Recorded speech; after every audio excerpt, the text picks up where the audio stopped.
Hey there everybody, welcome to Fresh Out the Box does another TTRPG read. I am the board game guru and game master extraordinaire, Jahananan. I am the co-host of Fresh Out the Box. It's me, Casualty CDG, and I'm excited to read something that I've never read before, to look at a game that I've only ever heard about, the game that can only be described as cyberpunk, but better in every facet. We're looking at Shadow Run. Yeah, Shadow Run. Shadowrun's an oldie but a goodie. One of my first after D&D, which is most people's introduction to TTRPGs. Less and less every day, but hey, Shadowrun eased me out of it into a new, futuristic setting. I have not seen this. I believe, what is it, the 6th edition? I have not seen this, so I have no idea what to expect. I'm pretty excited. I actually got this. Our dear friend Leighton actually started playing tabletop role-playing games through Shadowrun. Oh, I did not know that. I don't think he's actually ever played a game of Dungeons and Dragons. Yeah, man. He's always been a Shadowrun guy. Everybody has a thing. So Shadowrun, I really like playing Cyberpunk. The guys at Archetypes are awesome, and they have a good game. It's fun. I had a lot of fun with that 10-shot we did like a year ago. But Shadowrun, it's got extra spice. It's got a little bit of extra flavor, or at least it did. We'll find out how this goes. So I'm excited to look at it. Here's cover art, pretty strong. The first thing, we'd look at the cover. That's an awesome cover. That's the kind of book that you pick up and you take home because of the cover. Yeah, definitely. I mean, it's just that straight up hodgepodge of fantasy sci-fi right there. Because this, I don't know if you know the history of Shadowrun at all, Gary, but in the Shadowrun I'm familiar with, the world was normal, and then there were like mana storms that turned sections of the population into fantasy species. So like the orcs, the trolls, and the elves and all that were not born. Well, I mean, the ones that are alive today probably were born that way, but they are not descended from like a long lineage. They are like, they turned into them. Yeah, they like instantly transmuted 100 years ago or something. Yeah, it's like really upsetting. What a horrible, could you imagine waking up and being a troll, like, one day, just out of nowhere? Yeah, I wouldn't mind, but a lot of people would mind. It would ruin a lot of people's lives. Yeah. It's just the kind of thing that I've been waiting for since I was, 10. Fair enough, like a mass terrorgenesis situation. Yeah, me too. I mean, that's the truth of all of us, escapers of reality, is that we're just waiting. We're just waiting for something that's never going to happen. Yeah, that's, well... We're all waiting for our Hogwarts letter, Gary. To be fair, it's everybody, even the psychos who think the end of the world was 2012 or all the doomsday religious folk. Everybody wants to see the reckoning or the magic underneath. Everybody wants to be here for the moment, you know. Nobody wants to miss the moment. They want it to be in their lives. Yeah. I mean, that's fair. You know, you want to live in the relevant time. But that's way too... We're getting way too philosophical. Too early, Gary. All right, too early. My bad. I thought this was a philosophical game. It's just not. You know, I mean, it's our show. We can say whatever the fuck we want, but God, this art's good. Look at that. That's hot. I was under the impression that Shadowrun is the first sci-fi, future fantasy, philosophical role-playing game that takes place in the theater of the mind. In sort of a 5D chess match sort of way. Isn't that how this works? Yep, this is the 5D mind chess of TTRPGs. Yep, that's it. You nailed it. Let's get into some of the mechanics here and see what this is. You want to just dive into the mechanics? Well, I know that the first chunk of this is lore. Yeah. You're looking at lore for the first 30 pages or so. And I don't want to go read 30 pages of lore. And two, I don't like to read all of the company's lore. You know, that's what they work on. That's what they have their writers for. Don't give away all their stories for free. Ooh, bad words. We can show a little bit how the game works. And eventually get to character creation. But in this game, that is after mechanics. Ooh. So it looks like you're going to take us into mechanics. Yeah, but I'm looking at all the apparent racial slurs they put in here. That's weird. But hey. Gotta have racial slurs in the future, right? Orcs call normal humans breeders. That's funny. And then a dwarf is a halfer. I get it, because of their height. Yeah. Oh. Not the best. Ooh, I don't like the elf one. I'm not going to repeat it. That is unfortunately close to a real slur. Holy crap. Man, now I gotta go look at it. Page... Where'd you say they're? 9. There you go. They are in a weird spot.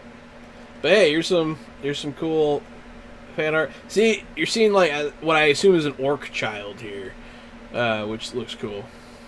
Man, that's one letter away from a real racial slur. Yeah, I know. It's way too close. And, you know, some people aren't... You can't... Not everybody's aware of everything. The word is, in the book, K-E-E-B. Keeb. Yeah, K with a K, yeah. Yes, it is very clear. All right, there we go. We can move on. Yeah, let's... No, you don't need to put those in the book. No one needs that.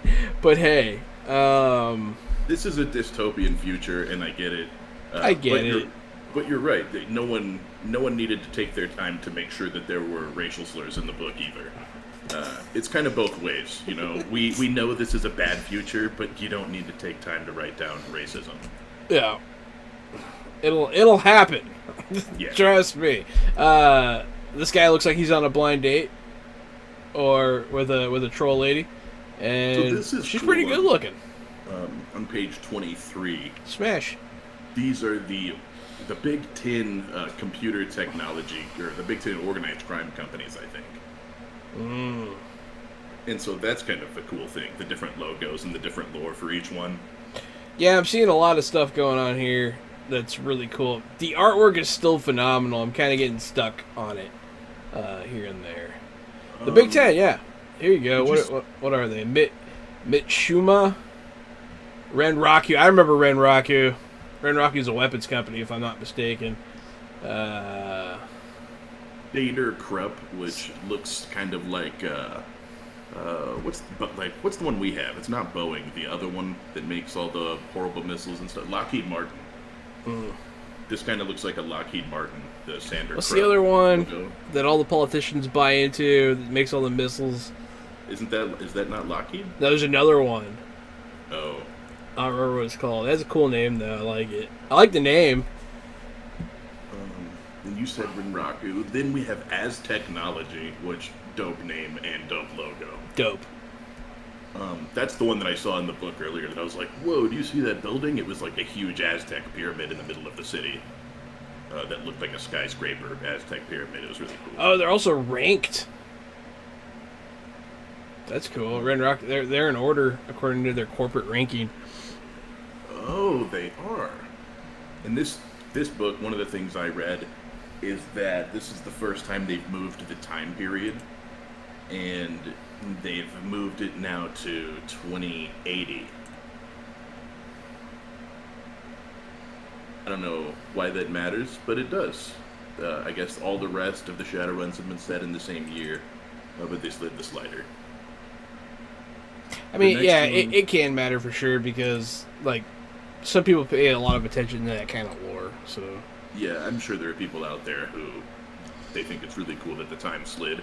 Just like Cyberpunk Red slid their timer forward into the era of Red instead of further back where people are more familiar.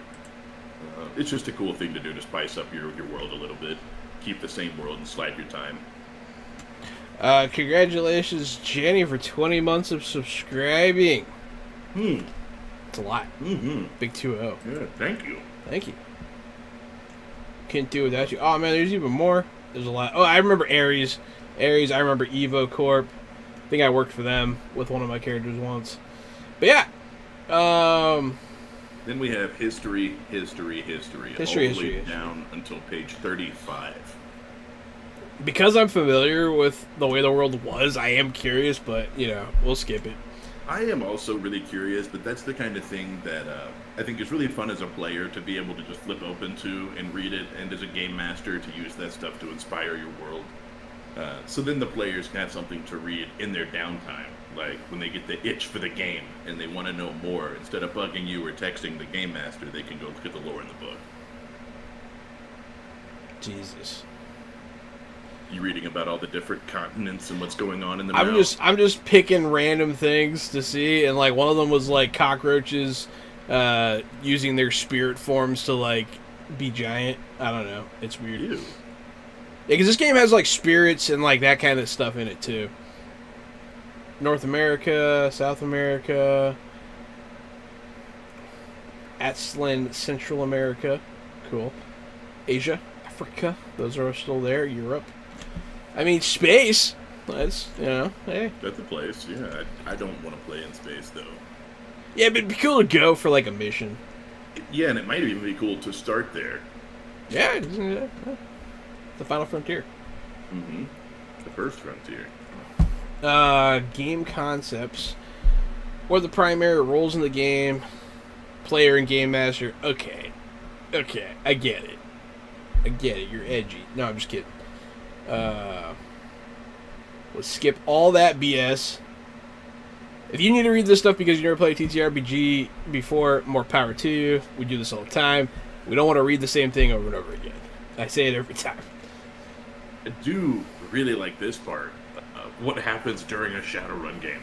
Lots of mayhem is the first sentence. Then after that, the next section, what dice do I use? 6-sided dice. Period. That's it. Sometimes 1, 2, or 3.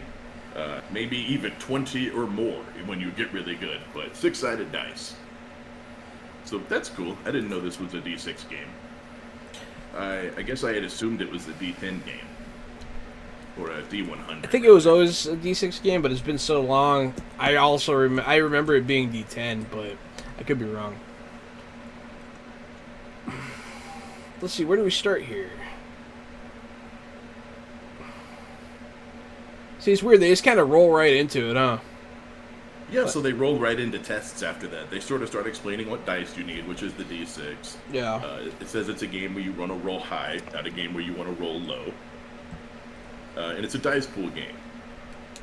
I like dice pool. So simple tests, like we'll hit it pretty basic here. Let's just go through. Let's get through this. Let's read some of this simple stuff. In a simple test, you roll your dice pool, count your hits, and see if you meet or beat the threshold of hits established by the game master. The game master establishes the threshold based on the threshold guidelines table. Blah blah blah. It's kind of arbitrary, but Threshold goes 1 through 7. Okay. 1 is simple, 7 is standing out amongst the elite, demonstrating very rare ability. Excellent. Yeah. If the hits are equal to or greater than the threshold, the action succeeds. In some occasions, the number of net hits, the number of hits above the threshold, comes into play. A simple test is written like this. It says, for this one example, it's skill, linked attribute, threshold. So in this one, they're using their outdoors intuition. They have a threshold of 3, so they need to get 3 successes. Pretty simple. Not overly complicated. It is just like any other target number game, almost. It's almost like every other target. But I don't see. Have you seen what constitutes a hit yet, Gary? Just beating that target number. Are you asking for, like, as far as damage is concerned? The number you read me earlier is the threshold. That's how many hits you need. That is how many hits you need, but that's the test. Oh, here we go. Do I want to roll high or low? High. Most of the time, you're not totaling the dice rolls. Instead, you're counting up the number of 5s and 6s you rolled. These are referred to as hits. You also want to see how many 1s you got. If more than half of the dice you rolled are 1s, you have a glitch or a critical glitch. For more info, blah, blah, blah. If you got more hits than you need to succeed in a test, the hits above the max amount are called net hits. So yeah, you want to roll 5s and 6s. So for this test that I just listed, you need 3 5s and 6s. So I hope you're rolling a lot of dice. Yeah, that's a heck of a roll there.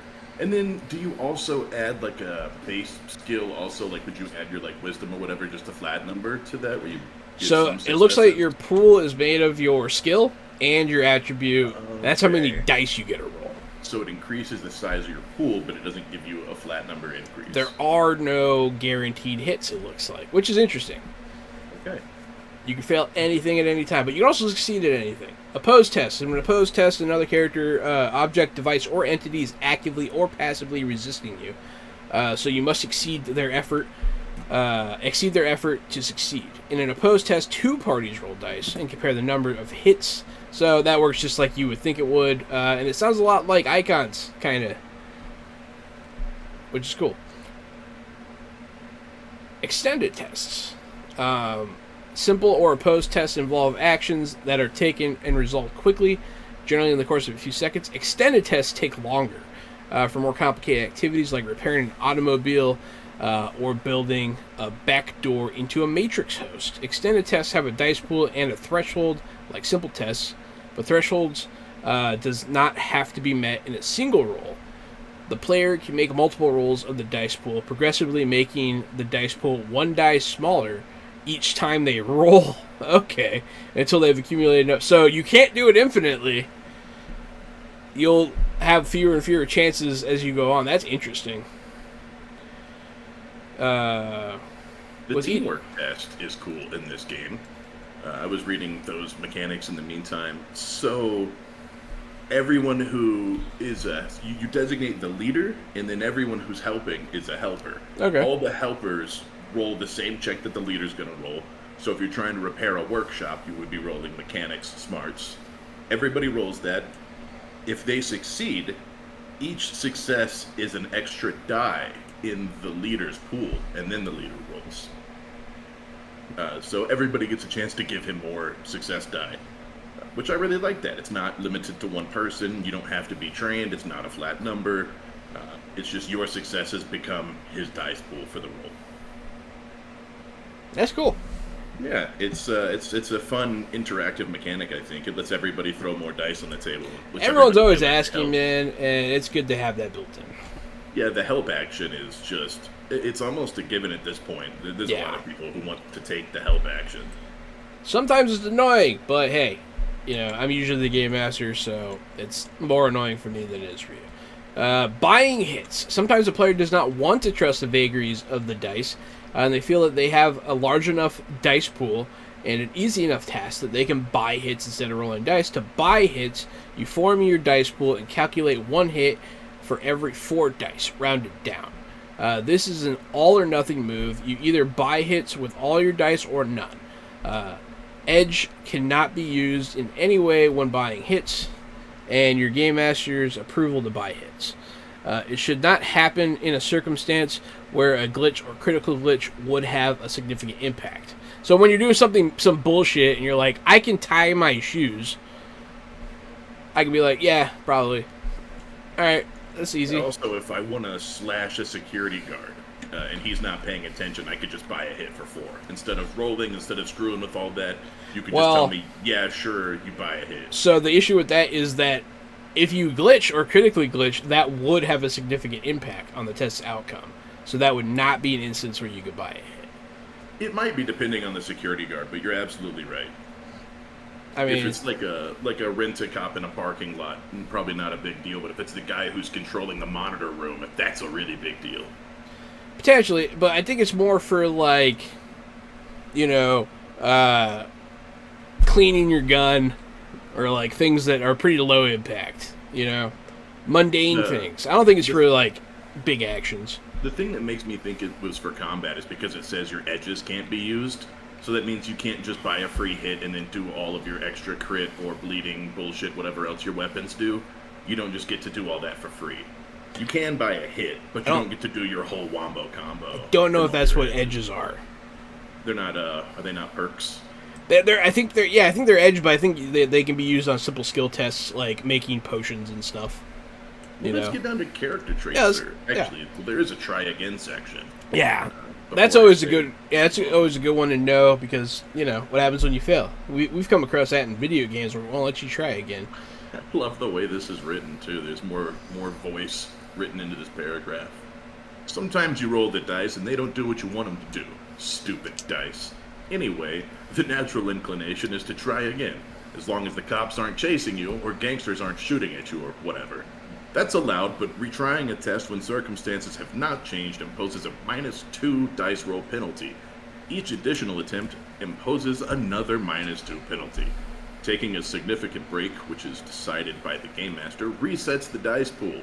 This penalty does not apply to combat actions, as each attack is considered a new and separate action and not a retry. Nice. It's weird that they had to clarify that, but yeah, I guess there are people out there that will try to exploit something like that. So I think, if I asked for a retry, I could retry, right? You would be like, no, you can't retry a combat attack. That's not a thing that you can retry. No, you can just try again next turn. Yeah, that's right. Yeah. I think that's why they wrote it that way. Yeah, exactly. Yeah. Character traits. The test listing mentioned skills and attributes of players, which are the 2 key traits of characters in Shadowrun. So we'll look at these. Attributes. Core stats. Boom. Done. Did it. We talked about it. Physical attributes. Yeah, the physical attributes are body, agility, reaction, and strength. Cool. Body, agility, reaction, and strength. Bars. I wonder why reaction and agility aren't the same thing. We can take a look. Agility represents nimbleness, speed, flexibility, and hand-eye coordination, whereas reaction is quickness, the ability to respond. Reaction is one of the key defensive attributes and is also used in piloting and controlling vehicles and drones, whereas agility is more athletic in nature. Athletic, yeah. Okay. So reaction is almost It's reflexes. Yeah, your reflexes and almost your hand-eye coordination, except it says agility is hand-eye coordination, but really reaction sort of is. You think so? Yeah, for driving and piloting and controlling vehicles and drones, I'd say for sure. Fair. Strength. Yeah, we know what that is. Mental abilities, willpower, logic, intuition, and charisma. Boom. That's it. That's all there is. Those are your stats. There's 8. 4 and 4. That's the exact same breakdown as D&D, right? There's 4 and 4. Sure. I don't know. It's been a minute. Special attributes are Edge. This is critical statistic measures the undefinable, putting it on tricky ground right at the outset. If it is what? The senses It's get the combination of guts, risk. risk, and heedless ignorance of danger, and good sense that lets Shadowrun survivors survive where others do not. Edge is detailed and important enough to have its own section on page 44. It sounds like that would be what I would reward you guys with for channel boons. And it's said that you can't use Edge when you do a retry? No. No, when you buy a hit. When you buy hits, yeah. Okay. So there's what Edge is. Yeah. Magic. Not all characters have this attribute. It is only for magic users. Weird. Resonance is like magic. Not all characters have this attribute. It is exclusive to technomancers. I know that you're going to be the game master, but do you want to also just play a technomancer? Yeah, all the time. That's all I Yeah, ever. that's Yeah. That's what I figured. Yeah, as long as it has Mancer at the end of it, I'm pretty much in. Techno and Necro. Those are my two big ones. But Chrono moved up a lot on my list not that long ago. You know, I've got a pyromancer thing.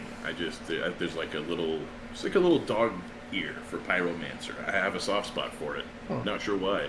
There's just something about all fire all the time that makes you take a wizard pretty seriously. Like, oh shit, he doesn't do Pyros anything. are cool. Doesn't do anything except for burn it down. I was never a big fan until the wizard from Warhammer, the books that I read, Max Schreiber. He blasts like light beams and catches stuff on fire. It's sick. He's dope. Yeah, hell yeah. He's big time evocation boy and protection magic. That was his other thing. Essence. All characters have this attribute starting at 6. It is a measure of how many augmentations a character can hold. The metahuman body can only contain so much wear before it loses the small spark that separates a living being from a machine. So that is your humanity, pretty much. It is your cyber psycho listing. Yeah. If in this one though, if your essence reaches 0, you die. Yes. It's just straight up. That's the last sentence of that paragraph. There's no like cyber psychosis. There's no cool effects. It's just like, hey, you died. You overdid it. Yeah, but I would totally make your corpse rock around and do stuff. It'd be fun. Condition. Cyber psycho would be sort of that's a character death anyways, where the game master takes control of your character. It is. I like the cyber psycho stuff. That stuff's pretty cool. The problem that I have with it was player based though. It was like almost like people wanted to do it, and you know what I mean. Like it's like, all right, guys, let's calm it down. Condition monitors track the health of your character. Each character has 2 physical and stun. Condition monitors are a series of boxes set in rows of 3. They look like this. You can see them at home.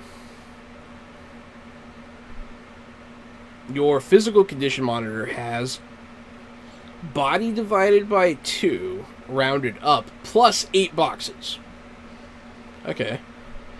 While the stun has willpower, same thing. When a row of boxes on the monitor is filled, the character takes a -1 dice pool penalty to all tests, except damage resistance. Each row filled on the monitor increases a penalty by 1. So as you get hurt, you actually start, which, good. You know, it's kind of annoying that, like, the only thing that I can do to people is, like, oh, you're knocked out, finally. But all the way up until then, you're at 100%. This makes sense. I like it. I can dig it. Just so confused about the health box thing. I'm making sense of it slowly, but that's the formula. There's a whole formula, and it's such a weird formula. It looks and sounds confusing, but it's pretty easy. Here's what's confusing about it, and it's not. You're right. It does look and sound confusing. Your physical condition monitor has body divided by 2, rounded up, plus 8 boxes. Yes. That's just a weird formula. Body divided by 2 plus 8 is what your health is. It's very specific. Yeah, they must have playtested and found that was the sweet spot. I don't know. Looks like this character that is the description has 10 boxes. Which would mean that their body is 4. Or 5. Oh no, could be 3 or 4. Yeah, because it's rounded up. Interesting.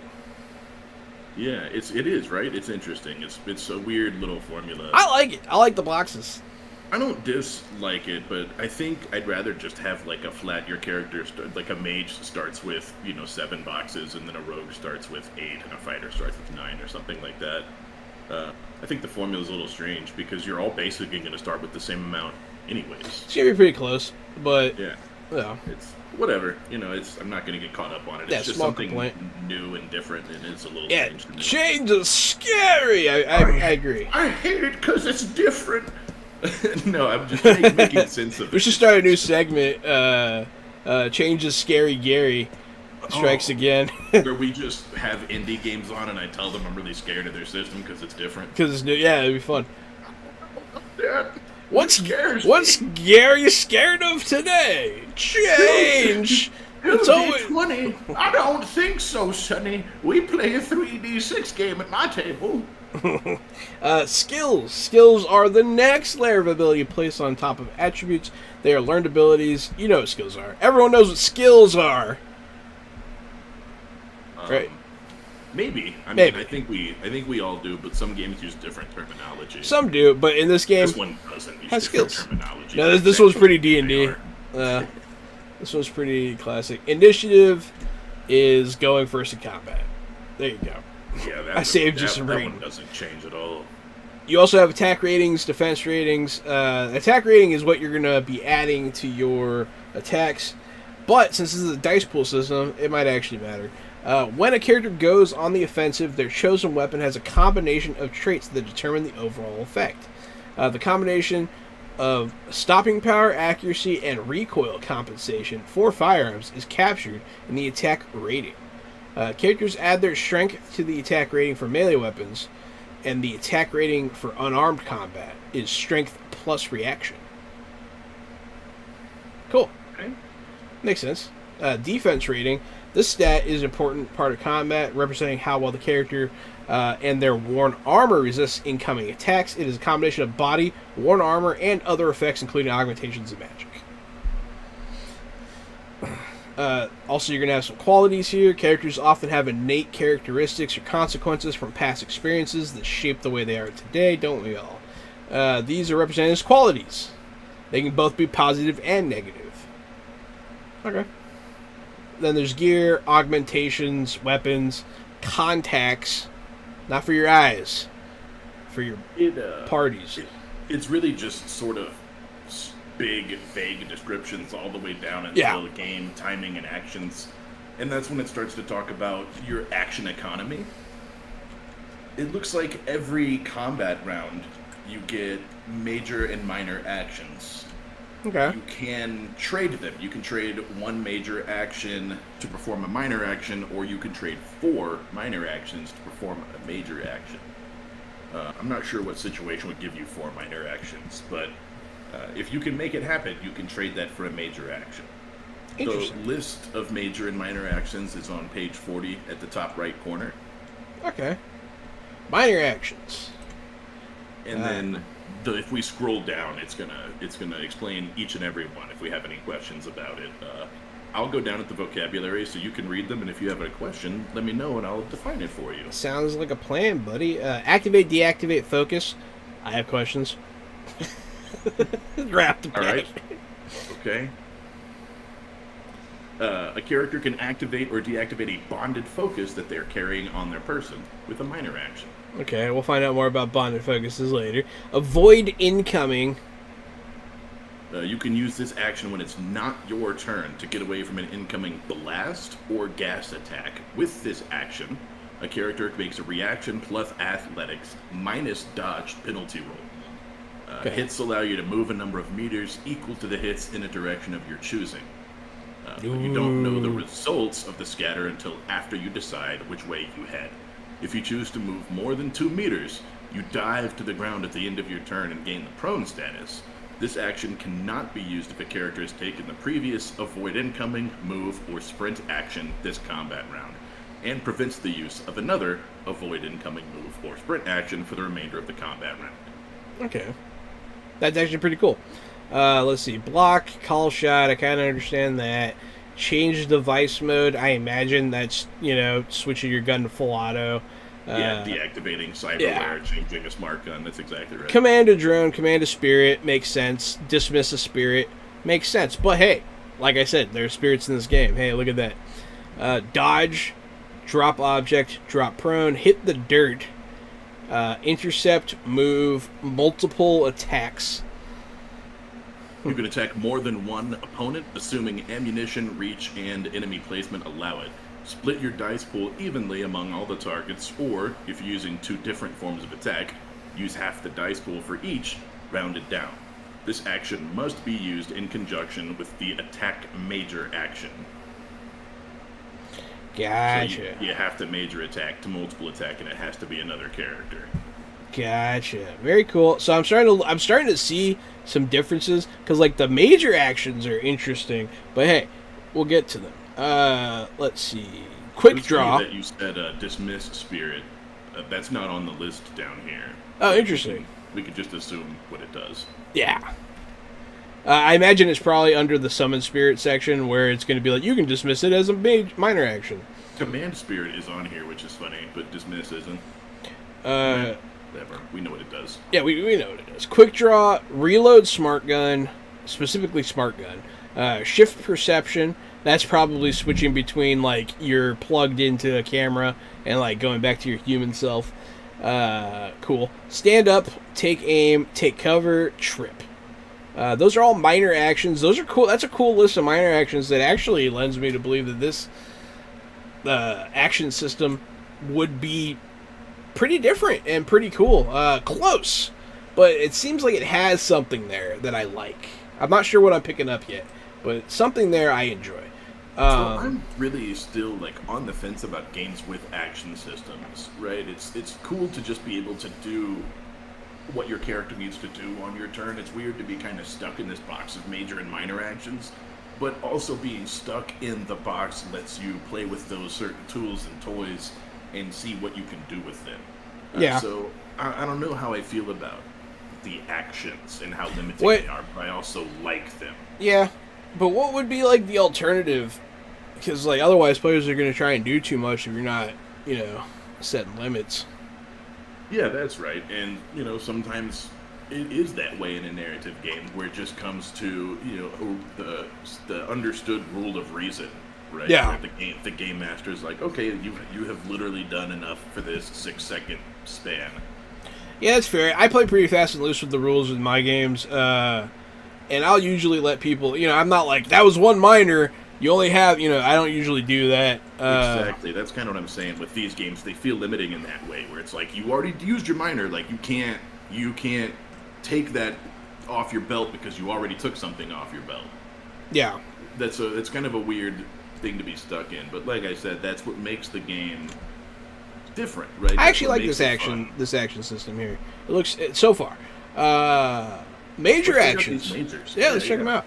Assist, astral projection. That's an interesting one. Attack. You have to be capable of it to do it. Yeah.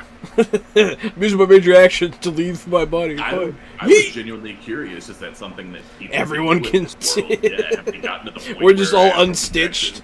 Yeah, like who needs a cell phone? Just like, I'd have an out-of-body experience as a major astral action. Project to Domino's. they have a medium. His name would be Medium Pizza. It'd be really good. God, that is good. That is good. It is good. Off the cuff. Attack, banish spirit, cast spell, cleanse. Give me the flavor on cleanse there. Awakened characters use this action to erase traces of their magical activity. Okay, that's dope. That's dope. Magic characters can use it to kind of scrub the arcane trail. That's pretty cool. That means there's going to be detectives that are following your magic trail. It's pretty sick. I like it too. It gives me. A detective followed my magic trail, and it led him right to my special forest. Chris. All right. Counterspell, full defense, manifest. Give me some manifest. I think. Characters who are astrally projecting can use manifest to appear in a ghostly form.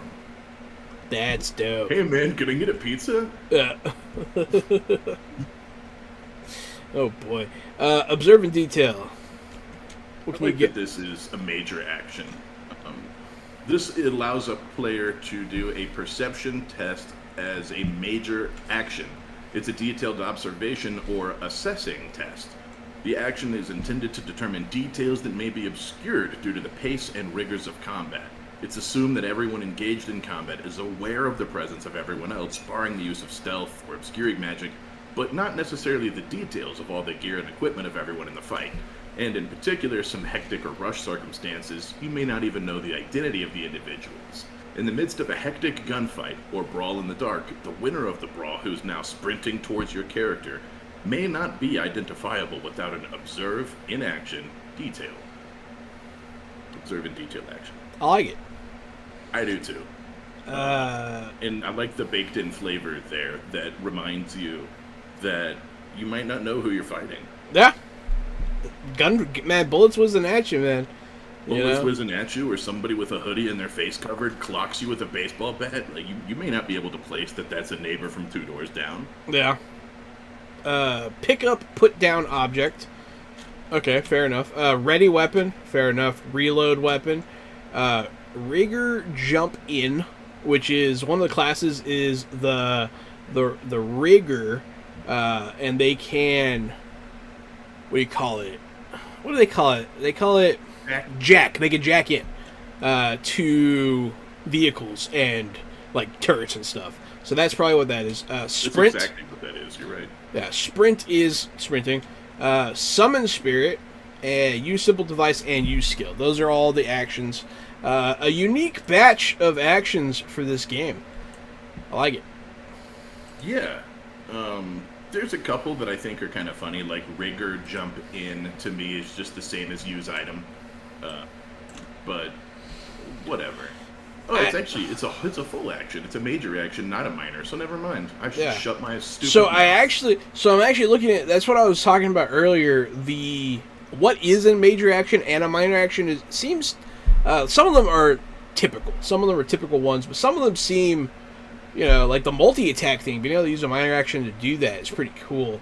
Quick and drawing. It splits your dice, which sounds interesting. I'm not sure if that's a good or a bad thing. I'd love to see it in action to see what that actually looks like. Yeah. Well, I feel like if you're a street samurai in a bar fight, you might want to split your dice pool. That kind of thing. Street samurai are cool.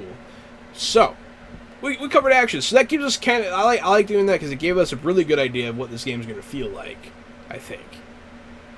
Yeah, I think so too. And I feel like we know sort of how the tests work. We're looking for 5s and 6s for successes. And our successes, we're looking between 1 and 7 successes. Yeah. So now we have an idea of how the game works, I think, in general. The mechanics of it and the actions. And I think we're ready to get into some of the fun stuff. Let's see. Here's a little bit of edge. Gaining edge. Glitches are cool. Where are they? Right above edges. Oh, okay. I passed them. Glitches. Yeah, rolling a glitch means something went wrong. It should be inconvenient rather than disastrous. Dropping a weapon after swinging with it, or briefly forgetting your assumed name after someone is fooled by your disguise. That's funny. I've never thought about doing that. That's a good one. If you rolled enough hits on a test with a glitch, may also be a success. The glitch doesn't cancel the success, but it causes a problem afterwards that you need to recover from. I like that too. If you can succeed and then also have some bullcrap happen. You can botch succeed. Yeah, that's pretty cool. So what the glitches are, to remind everyone, is when you roll more than half of your dice are ones. So if you roll a huge success, you roll a couple of 6s, but then you roll more 1s than 6s, you're likely to succeed and fail. Yeah. And glitch. But if you roll a glitch without any hits, so if more than half of them are 1s and you don't get any hits, critical glitch. I think that's more common, right? I don't know. Because it seems like if you're rolling 1s, then you're probably going to fail. Yeah, but if you roll, you only have to roll. So if you have a dice pool of 5, right? You roll 3 1s. The odds of one of the other two being a 5 or 6 aren't terrible. Right, You know so what I mean? then you'll have only a single success, though. Or But 2. that will cancel out the critical glitch. Oh, any successes at all. Yeah, any hit. Okay. Hit. Yeah, a hit is a 5 or 6, yeah. I was thinking you had to succeed on the action or fail the action. I understand now. Excellent. Yeah, critical glitch is if you don't get any 5s or 6s and you get more than half ones. Significantly worse than a glitch.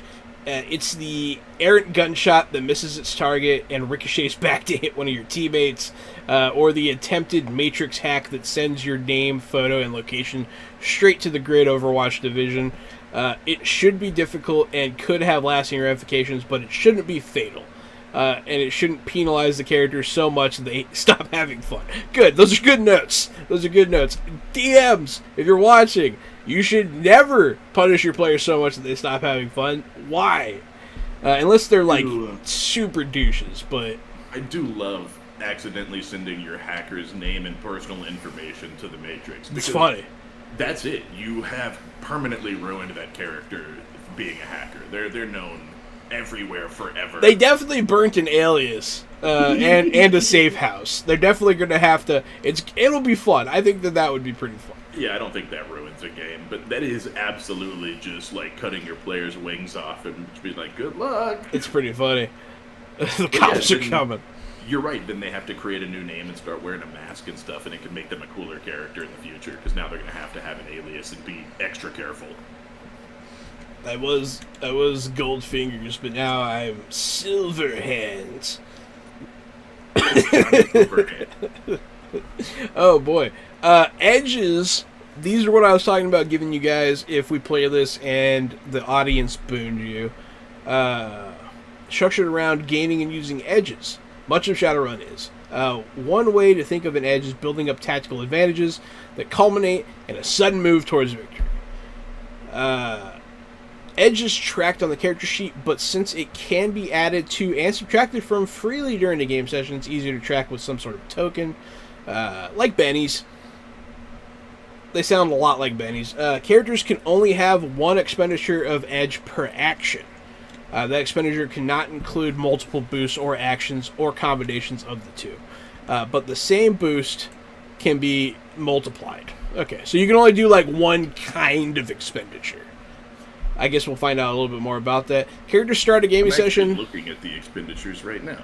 Nice. There's different boosts. There's 1 point, 2 points, 3 points, 4, and 5 point edge boosts that let you add bonuses in sort of a stunts type of way. If you're familiar with the age system, it looks kind of like stunts. Cool. Excellent. That's what I like to hear, man. Characters start the game with edge points equal to their edge rank. In the session, edge can be carried over and accumulated up to a limit of 7, including the edge provided by the character's edge attribute. Any edge garnered over your base attribute goes away when you complete any ongoing confrontation. So it can go over, but it goes away at the end of an encounter. Gaining edge. Gear, spells, qualities, and other items provide bonus edge or cancel edge given to other players. Social situations can provide edge. So there are lots of ways to gain edge. Spending edge. Yeah, here's what you're talking about. So the 1 edge boosts, you can re-roll a die. Mm-hmm. You can add 3 to your initiative score. Or you can use an edge action. Which there's an edge action section because we're looking at edge boosts, right? So there are edge boosts and edge actions.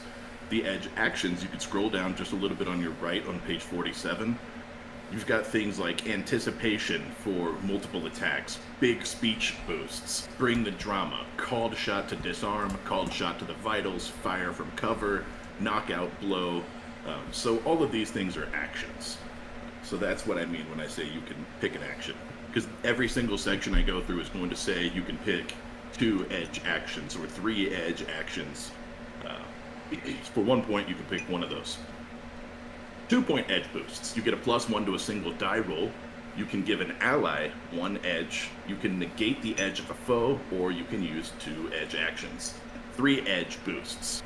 You can buy an automatic hit. This one adds to the total hits that you roll.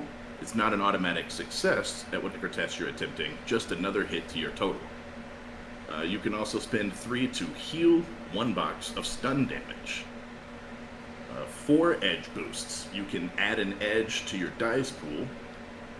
You can heal 1 point. And earlier when we said you can add an edge to your dice pool, you said when you do these edge boosts, they go away at the end of the encounter, right? So if they're over your max.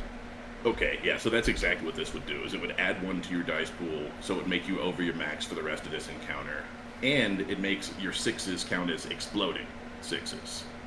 Ooh. So it's kind of a double there, because you lose it fast, right? So this is saying you're going to add your edge score as a dice pool bonus to your roll, and 6s explode. So whatever your edge score is, and whatever roll you're doing, you're going to be like, my edge is 4. I get 4 dice on this roll, and if I roll any 6s, they explode. That's fire. That is fire. That's sick. Way better than I thought it was. Yeah, no, yeah, you were underselling. It's really good. That's a really good one. That's that's a 4 edge boost, right? And you only get like 6 edge per session. So yeah, that's like go ham on the boss kind of thing. Yeah, that is absolutely going ham, and it costs almost all your points. That's Mortal Kombat pushing someone off a skyscraper. You don't want to fail. Kind of thing. On the 4 edge boosts, you can also spend 4 to heal 1 point of physical damage. Remember, you could spend 3 edges to do a stun damage. Here's physical. You can also spend 4 to re-roll all your failed dice. And then finally, you can choose 4 of the edge actions I was telling you about in the beginning. Finally, 5 edge boosts. This is the last section. You can count 2s as glitches for the target, which I love that one. That's a lot of fun.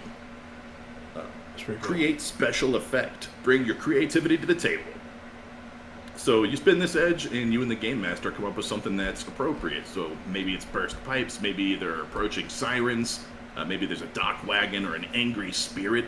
Something that adds a little bit more oomph to your side, or puts a little bit of stress on the enemy. And of course, you can also use 5 edge actions if you want to do that, if you're an edge action guy. Being able to do 5 of those is pretty good. Yeah, it is. There's tactical roll, shank, rest, and block. A lot of things going on there. You can really change a turn by doing 5 things. Ooh. You can also take a burning edge. Sometimes you need to use edge in an act of total desperation. These uses are so extreme that you permanently lose 1 point of edge. So you lose a point of your permanent edge rank. You also spend all accumulated edge. Spent edge can be re-earned, and burned edge can eventually be brought back with karma, which is something that they'll talk about later. Cool.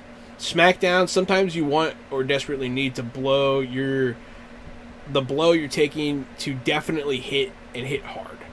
Smackdown counts as an automatic success on whatever test you were about to make. So that's one of the burning things you can do. And then Not Dead Yet. Just when it looks like you're about to shuffle off the motor coil, you make a move that buys you a little bit more life. Maybe it's the oldie cushioned awning that saves you during a free fall, or the implanted cyber deck in your head that happens to deflect a bullet. Not dead yet. So burning edge is for desperate maneuvers. A guaranteed hit and not dying. Those are pretty good. I like that. Yeah, those are both good. That's exactly what you want from that ability. Yeah, no, that makes sense. If you're gonna burn something permanently, definitely hitting or definitely surviving are the 2 things that you want to do. There's also wild dice. In the description of certain gear, spells, and qualities, you'll find reference to wild dice. This little wonder can make or break a move. When a wild die is in play, use a different color or easily identifiable die to track the result. The die adds into the pool directly, and a hit with the wild die counts as 3 hits instead of just 1. That's crazy. On the downside, a 1 cancels all 5s rolls. Whoa. That is wild. That's a wild dice. Yeah. If edge is being used and 6s explode, a 6 on the wild die counts as 3 hits and can then be re-rolled. Any additional hits rolled 1s or re-rolls are counted as regular dice, not wild dice. Okay. Good. Yeah, so that's just another little tidbit. That's just something we glossed over it. There is probably more to understand about wild dice, but we gave you a little bit. So this is strange, this next section here. I totally get it as a player reference thing, but maybe not for the stream. It's the how to get things done. So if you're new to this game and you want to know how to fight, you can flip to this section and it talks about the important attributes and skills for combat, magic, for the matrix, for rigging, and for social skills. It just kind of tells you how to build your character, how to do those things. Which to me, they're pretty self-explanatory, right? If you want to be a combat guy, you go firearms in close combat, you get agility, you get some strength, and some body. If you want to be a magic guy, you're going to need more magic and more willpower, and you're probably not going to need as much strength and body. And that will lead us into the statuses section, unless you... Was there anything there? No, we can skip that stuff. That's just... Yeah, they really are just trying to help explain a classless game to people that are used to classes. Contacts was actually kind of cool. I almost blew through contacts. Contacts can be acquired during character creation, and they can be awarded. There's actually a roll table here, and I love seeing tables. If you get 0 hits, your legwork on contacts is no useful information. If you roll a 1, it's basic broad background information. If you roll a 2, you get a few nuggets of information from casual stuff, all the way up to a 10, where you can get some deep secrets that others are actively trying to hide. So if you don't really have contacts and you're having a hard time, your low rolls are going to get you basically nothing or very little clues. I think that's nice. This game sort of has a detective vibe baked into it, I would say. Well, there's a whole... So Shadowrun, the corporations rule, much like in Cyberpunk, much what you're used to, but Shadowrunners take on jobs for the corporations and against them. I don't know. There's a lot of espionage and subterfuge going on in this game, so yeah, it does have like the detective thing.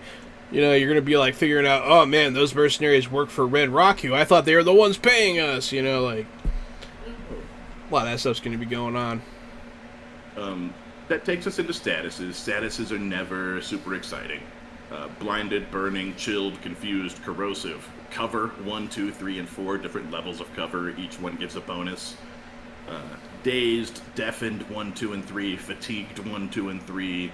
Hazed, hobbled, immobilized, invisible. Invisible, improved. Nauseated, panicked, petrified. Poisoned, prone, silent, silent, improved. Stilled, wet, and zapped. I like wet. That's funny. Wet. That would cancel the burning status, John. Okay. You also take an additional -6 penalty to your dice pool against cold and electricity damage if you're wet. Makes sense. It does. And then this brings us down to character meta types. This is the part that I would have flipped to in the Books a Million if I was going to buy this. Probably. Characters in Shadowrun fit one of 5 meta types, at least in the core book. More playable meta types will be introduced in future books, which I think we have. They have variable sizes and bodies, but all of them have the potential to cause some trouble on the streets. Here's what you need to know about them. Dwarves. Homo sapien pumleonis. They have a thing. It gives slightly pointy ears. It tells you a lot of weird stuff. Racial qualities. Dwarves have thermographic vision and toxin resistance. Makes sense. Dwarves are often accepted in the mainstream society without being fully valued. The taller metatypes seem to be happiest when dwarves fit the roles they have preconceived for them. Sidekicks, drivers, mechanics, that sort of thing. It doesn't help that their size helps them squeeze into vehicles that orcs, humans, and elves might have difficulty with. Ones that trolls couldn't even consider using. So they get work done, a little respect, blah, blah, blah. But yeah, dwarves. Moving on. Elves. They have low light vision. Look at that. But they are in this game. Perhaps the most infuriating thing about elves, the other meta types, is that you can resent them like hell, and they just won't care. Fair. Okay. Humans are still around. Here's humans. Look at that. Woo, humans. Orcs. Homo sapien robustus, which I enjoy. Also have pointy ears. Known for big, powerful physique, tusks, and constantly being seen as outsiders. Racial qualities, they have low light vision and the built tough quality. Fair enough. And then trolls are also playable. Thermographic vision, built tough 2, whereas the orcs had 1. And dermal deposits, which provide +1 to trolls' defense rating.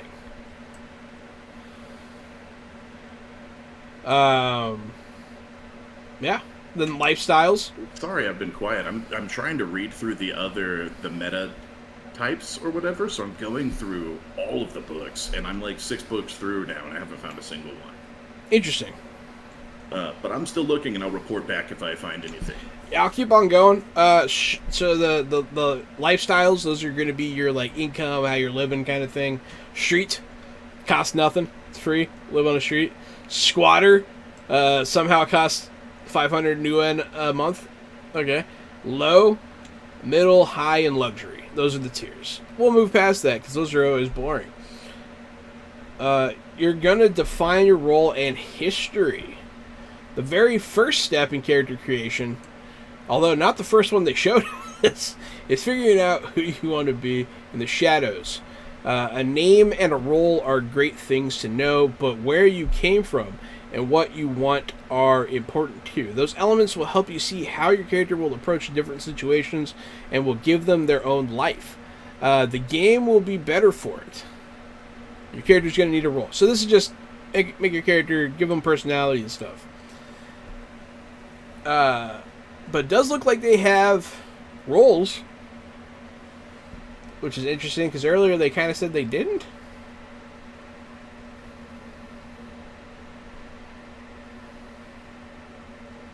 Okay, so these are, I guess, suggestions. These are like lore classes. They're classes that exist in the lore.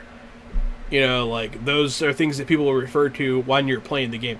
But they don't have set skills and stuff. So there's Arcane Specialist. I found some different. Really? Some different. Yeah. Okay. There's Cyclops, Fomorian, Giant, and Minotaur. But they all work like trolls. And they receive 5 less customization karma. Okay. They're in a whole book of like athletes in sports. There's like super troll sports athletes. The troll FL, troll football that's league. Exactly what this is, and so The that's TFL. that's where I found, Minotaurs kind of baked into the troll build, which makes sense. I think trolls in this setting have horns. Yes. Yeah, so you're not far off. And Cyclops, a troll without horns and one eye. So I'm good with that. Whatever. I'll keep looking. The breakdowns are Arcane Specialist, Face, which I guess is like the fixture kind of character. Street Samurai, which are like a whole thing. They're pretty dope. Technology Specialists. Okay, that's it. That's all they have. Weird. But yeah, history. In this step, you're going to be setting up the past for your character without going into their whole detailed biography. You're going to figure out where your character was born. Country of origin can be important. It creates a starting point for your life. Where was your character raised? Where was your character trained? Where's your character now? Okay, those are all pretty basic. Obviously, if you're new to TTRPGs, I always reiterate it. These sections can be helpful to help you understand. But when you've been doing it for like 2 decades, I don't want to read them anymore. I still do sometimes when I'm stuck or having trouble writing. How does your character feel about the darker aspects of the world? Before you jump into this section, remember, this is a role-playing game. This is a chance to portray someone you are not. Okay. Okay, so they're asking your character's opinions on things like wet work, trafficking, drugs and alcohol, racism and injustice.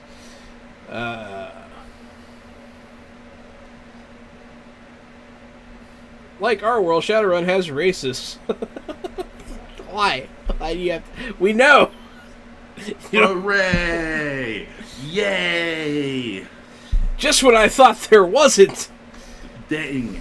I'm so happy. If I didn't pick it up from reading your race section earlier. Yeah, so step 2, select character priorities. With background issues covered, it's time to start slotting some numbers. Ooh. Priority system offers a quick and broad stroke method of making your Shadow Runner. So here's a rundown of each column of the table. There's meta type, adjust points. Now that you know what you want to do, blah, blah, blah. Different meta types are available for each priority with a variable number of... Man, I think I have to actually read some of this, because it's starting to get confusing on me now. I'm almost through all of the supplemental books, and I haven't found any additional races yet. They're coming. Yeah, okay. Although this book came out in 2019, yeah. So we're yeah. only 2 years in. But we are also like 6 supplements deep. So Yeah. I would expect to have seen like gnomes or something classic in here by now. Ghost people. I'm not done yet. Maybe I'll report back with elementals. Yeah, I'm gonna read this thing. The big picture is shaped by your choices on the priority chart. There are 5 priority rows. This is what I missed. A through E. 5 categories to assign priorities. There are meta type, attributes, skills, magic resonance, and resources. Give 1 priority to each category. So pick 1 option in each row and only 1 per column. These choices will give you the basic components of your character. I think, okay, this sounds familiar now. Let me look at it.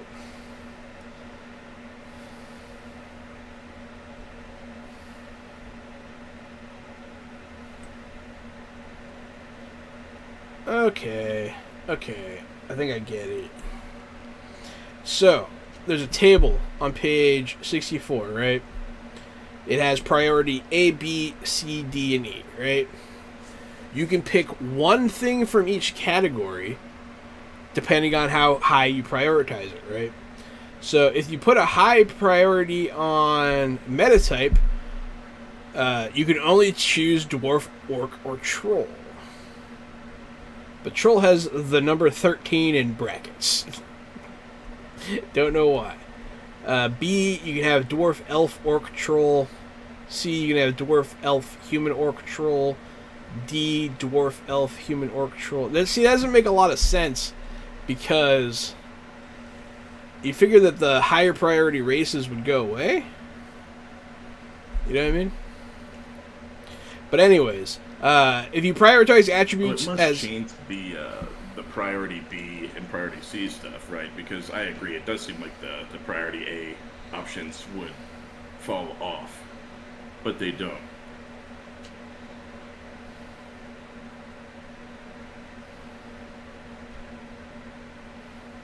So it has to affect the other sections. Or else what's the point, right? Oh.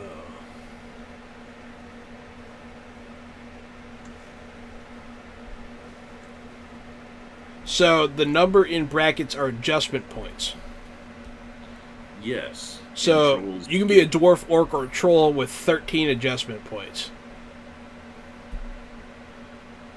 in priority A. Or you can be any of those plus elf with 11. Okay. Yeah. So, like, you can be a troll in any tier, But they're all weaker versions of trolls because you get less adjustment points. It's the adjustment points that are the important thing. That's what's confusing about it. But also, you can never be a human with 13 adjustment points. All right. Yes. It makes sense. So attributes. Sorry, that was confusing, guys. That was confusing. We're back. It was one of those things where we had to look at every section to figure out. Yeah, sometimes we glaze over. Sometimes we gloss past some shit, and we're like, oh, should have read that. All right, I've officially gone through every single supplement. Nothing. There are some cool supplements. There's like a cool vehicle supplement that has all these different cars and a bunch of like car missions and stories. There's like a whole firing squad gun supplement to make custom guns and custom armor. A lot of the supplements are awesome and really deep, detailed stuff. Two of my other favorites were power plays and slipstreams. Power plays is all about the corporations, why they exist, what their motives are, their goals, and how to tie them all together. And slipstreams is sort of the same thing with the Matrix is and magic, and how that world is all tied together with magic and computers. The Matrix and magic are tied together? I think it's just more missions for those. Whatever. But I had a boner. Those both look really cool. Power plays and slipstreams seem like the kind of thing where if you needed some inspiration as a game master, you could flip those open and be inspired in less than 10 minutes. It's pretty cool. Well, I'm glad we have them. I like looking through those for like ideas. Yeah, and that's exactly what I would say. They look great for just flat inspiration for this. Yeah. Like you could be running something awesome in minutes. But yeah, so for each of these letters, you're gonna pick a priority. So if you pick attributes as your A, you're gonna get 24 attribute points, or 32 skill points, or you can have full magic, or resonance. So those numbers don't make a lot of sense right now. But hey, you can also have $450,000 worth of resources if that's your priority. Holy crap! That's a lot. And then, they get less and less as you go. So you're going to be picking what's most important to you, your meta type, your attribute, your skill. You're going to put them in order, and then you're going to get points based on that. That's strange, but okay. Yeah. Then there's a whole meta type attribute table for like mins and maxes. All of them have a min of 1 though, which seems weird. But hey, whatever. I'm guessing having 1 adjustment point would just be terrible. Yeah, it's not very good. Skills. Now it's time to I want to skip something important.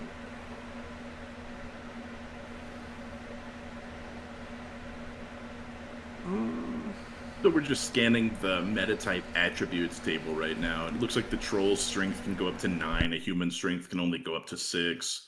The elven agility can be up to a 7. The troll's max is out at a 5. Yeah. Those kind of things that you would expect. Everyone has the same logic. Everyone has the same intuition. It looks like elves actually can have a higher charisma, which is honestly surprising. And orcs and trolls have lower. That's not surprising. I'm not surprised by the elf necessarily either. Since they keep telling us that this world has racism, just like our world, it makes me think that people would hate the elves. But what do I know? Apparently they're the most liked, so maybe they're the ones propagating the racism. Yeah, maybe. Skills. Time to define what you can do, or at least do well. Skills are used to perform any and all challenging actions, or even simple actions. During character creation, skills can be purchased up to rank 6, or 7 with the aptitude quality. Only one skill can be put at the maximum level of 6 or 7. During gameplay, those qualities can reach 9. Or 10 with the aptitude quality. Skill points from the priority table are spent on a 1-for-1 basis. Each point spent adds a rank to a selected skill. Okay, that's pretty easy. 1-for-1 is always easy. Yeah, it is. Magic resonance. If you don't want your character to have magic or resonance, you can skip it.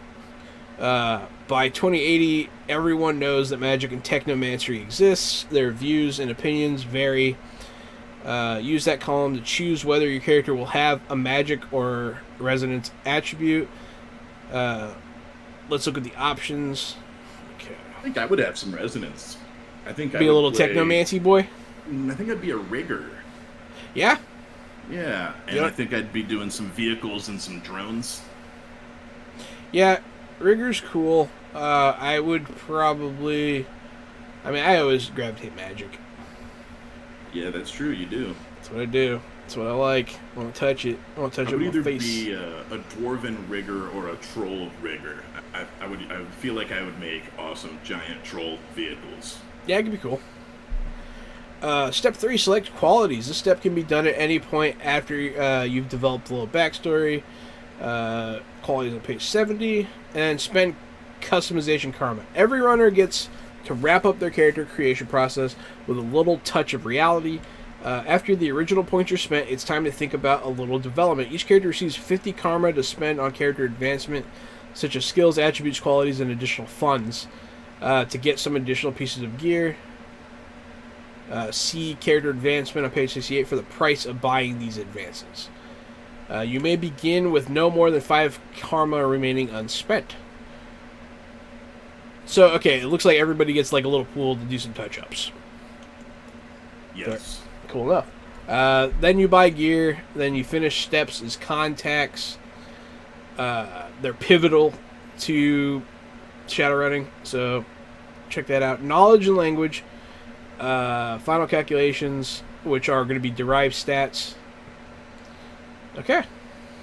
So that's when you're calculating your attack rating and your defense rating, your initiative, and attribute tests. It also looks like you're going to be doing your composure, judge intentions, memory, and lift carry, which is interesting. So I could spit out a bunch of formulas at you right now, but none of those actually matter. They're not going to stick. You're building your character. Yeah, not until you. And that's when you're going to want to come back to this page. Same thing with character advancement, which is what we get into here next. Characters use karma that they earn on runs, as well as bonus karma to increase your abilities. And then there's a table on page 68 for how much karma cost in training time and types of advancements there are. So in lieu of boring you by just drolling down that list, we're not going to go. There's a table. There's a table. And you and your game master can do that and do things. And it'll be really cool and you'll like it.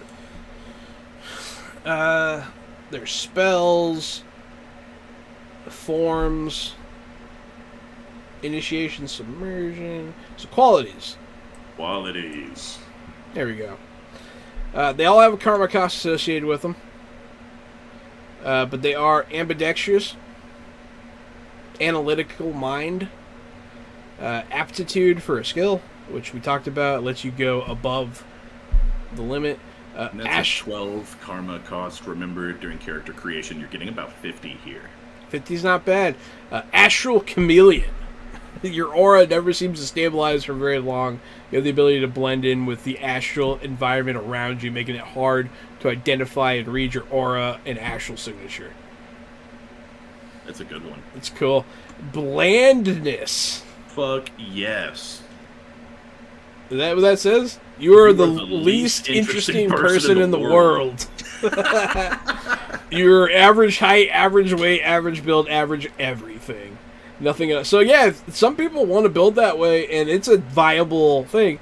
Characters take a -2 penalty on memory tests to remember if they have seen you before. And the threshold on tests to notice if you are following or observing them is increased by 1.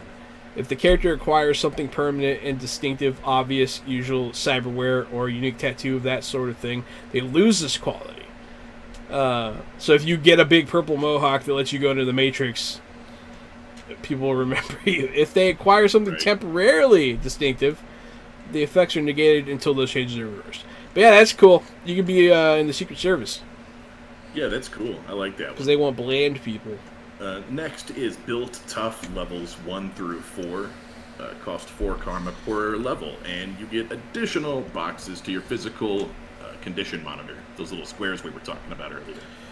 Fair enough. There's cat-like There's dermal deposits. You. You have like calcium deposits in your skin, is what it is. Double jointed. Elemental resistance. That's super dope. Exceptional at an attribute. Allows you to go above the max.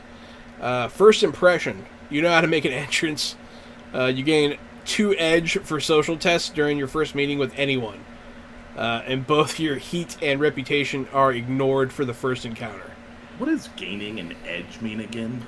Edges are those points that you can spend to do like stunt point stuff. Oh, okay. And so you gain an edge. Yeah, it's here. confusing because we play Savage World and edges are completely different in that. Yes, they are. These are not stunt points. They're fortune. They're fortune points essentially. Luck points, bennies. It's interesting that some of these just give you 1. You gain 2 edge for social tests on first impression. Yeah, it's cool. That's cool to just get 2. Yeah, hell yeah, yeah. You can make your own luck in this game. Focus, concentration, gearhead, guts, hardening, high pain tolerance, home ground, human looking, indomitable, jury rigor, long reach, low light vision. Oh, you can gain low light vision even if you you can get an implant or like a thing. Yeah, that's cool. Magic resistance, mentor spirit. You can have an Obi-Wan. It's pretty cool. Photographic memory, dope. Quick healer, dope. Resistance to pathogens, interesting. Oh man. Spirit sprite affinity, select classification, so that can get pretty intense. Thermographic vision, toughness, toxin resistance, and will to live. Will to live. No matter how hard the hit, you have the tenacity to hold on to the bitter end. You are quite capable of taking a 50 caliber round to the chest and waking up in the hospital rather than not at all. For every rank of this quality you possess, you gain 2 additional damage overflow boxes to not die. Interesting. Check this out. There was one called Mentor Spirits, right? And it's a 10 cost. I read it, and it says that there are the different spirit guides. That's how you access it. So you can get Spirit of the Bear, Spirit of the Cat, Spirit of Coyote, Dog, Eagle, Firebringer, Mountain, Rat, Seducer, Sea, Shark, the Snake, the Wise Warrior, the Thunderbird, or the Wolf. And each one of these all has their own description of what they mean, what they symbolize, and how they can affect edges and things like that. They affect magicians or adept, either one. Damn. This game has cool stuff, man. It's got that flavor, you know. It's got this game tastes different. Different. There's some big options down there. I like this game so far, man. I miss playing Shadowrun. This is a huge book at 342 pages. Yeah, it's a hefty boy. Massive core book. It's a hefty boy, but that's the good stuff, man. I like big core books. Man, so there's a fine line, right, between it's what you do with your book. Oh God! How much art do you have? How much do you repeat the things you've already said? How many new options are there on these different pages? And I would say this is a pretty strong core book. So far there's been a lot of repeating. It's been pretty straightforward, pretty easy to understand, even the more complicated things they have in here. So far, so good. This next part is hilarious. Negative qualities, this is my favorite part in any book, I think. Oh, yeah, page 74. Yeah, these are the dumb things you're taking to get bonus points. So, you get bonus karma back for taking these. So, these give you karma when you take these. The first one's addiction to a substance, levels 1 through 6. So, you're addicted to something. That's fun. Yep.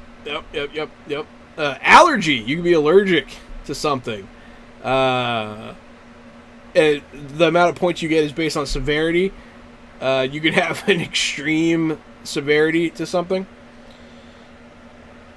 which is pretty funny. Examples: seasonal, pollen, insects. Reality, vertigo. AR Vertigo? That's cool. That's cool. Yeah, you can have AR. Astral Beacon is the opposite of Chameleon. Everything sees you. Oh, I like that one. I like it too.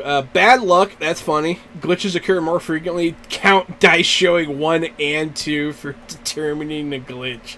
Oh. Does not affect critical glitches, only regular glitches. That's hilarious. You get 10 karma, but I don't know if that's worth it. Bad Rep. You cannot spend edge on social tests if you're engaged in a teamwork test to assist. No one can spend edge. That's funny because you're there. Combat paralysis. Your initiative is always cut in half your first round, and your movement is also cut in half your first round. Sick. Dependence. Oh, you have like kids or something. That's crazy. That's good. That is good. I've never seen that in a game before. I've never seen like, hey, you have kids. Never seen it. Distinctive style. I guess because you look so obvious. It's the opposite of bland. Elf poser. I don't like that. It makes me uncomfortable. You want to pretend to be an elf. Glassjaw. Funny. Gremlins. You break just every technology thing you touch. You're a technophobe. Honor bound. Impaired. Oh, like a bum knee or something. Poor genetics. Interesting. Incompetent. With a skill. Ooh, the honor band has a bunch of different like credos you can follow. Oh, cool. The Assassin's Creed, Black Hat's Code, Bushido, Code Duello, the Khalsa Pirate Code, and White Hat. It's interesting. In Debt. That's a good one. I like that. That's kind of funny. You can start the game in debt. Insomnia. There you go.